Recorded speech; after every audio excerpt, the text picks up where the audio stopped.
नमस्ते। आज हम एक बड़े ही मजेदार सवाल को समझने की कोशिश करेंगे।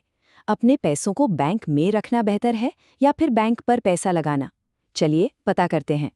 तो बैंक को लेकर ना सोचने के दो एकदम अलग अलग तरीके हो सकते हैं।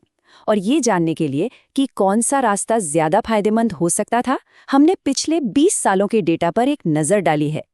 तो मतलब दो ऑप्शंस हैं। एक तरफ बैंक में पैसे रखकर चैन की नींद सोना और दूसरी तरफ बैंक पर पैसा लगाकर यानी बैंक में हिस्सेदारी लेकर ग्रोथ की उम्मीद करना। सवाल ये है कि इन दोनों में से कौन सा रास्ता बेहतर है।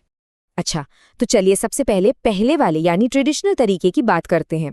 मान लीजिए एक इन्वेस्टर हैं रमेश, जिनके लिए सेफ्टी और प्रेडिक्टेबिलिटी मतलब ये कि कितना मिलेगा ये पहले से पता हो वो सबसे ज्यादा जरूरी था। तो ये होती है फिक्स्ड डिपॉजिट या एफडी, मतलब एक फिक्स्ड इनकम वाला इन्वेस्टमेंट।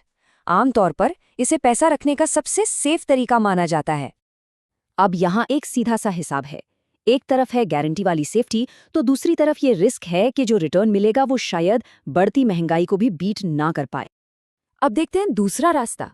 ये रास्ता चुना प्रिया ने, जो एक ऐसी इन्वेस्टर थी जिन्हें पता था कि ज्यादा रिटर्न के लिए मार्केट के उतार चढ़ाव का सामना करना पड़ेगा और वो इसके लिए तैयार थीं।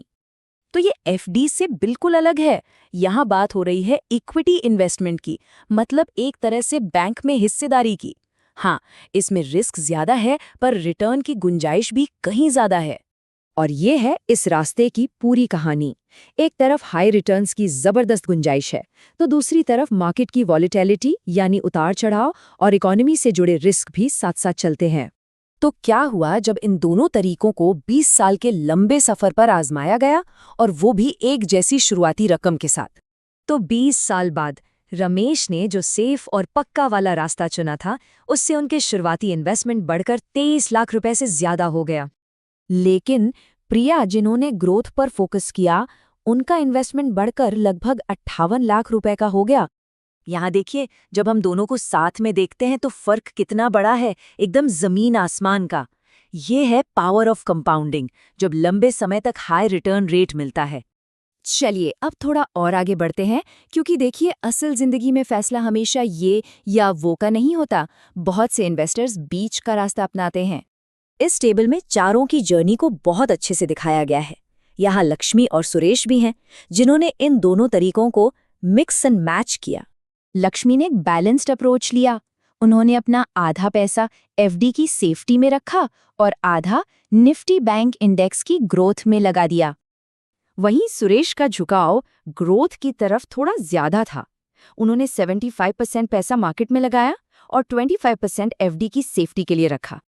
तो इस पूरी 20 साल की कहानी से सबसे जरूरी बात क्या समझ में आती है, और ये सोच के फर्क को बिल्कुल साफ कर देता है। एक तरीका है रिस्क से बचना और दूसरा है इनाम के लिए रिस्क को मैनेज करना। तो आखिर में पुराने डेटा को देखें तो ये साफ है कि बैंक पर इन्वेस्ट करके कहीं ज्यादा पैसा बन सकता था। लेकिन सबसे अच्छी स्ट्रैटेजी क्या है, ये पूरी तरह से किसी की रिस्क लेने की क्षमता और उसके फाइनेंशियल गोल्स पर डिपेंड करता है। तो आखिर में ये एक सवाल हमारे सामने आता है, सेफ्टी का सुकून ज्यादा जरूरी है या फिर ग्रोथ की ताकत? भविष्य के लिए क्या ज्यादा मायने रखता है? और इसका जवाब जाहिर है हर किसी के लिए अलग होगा।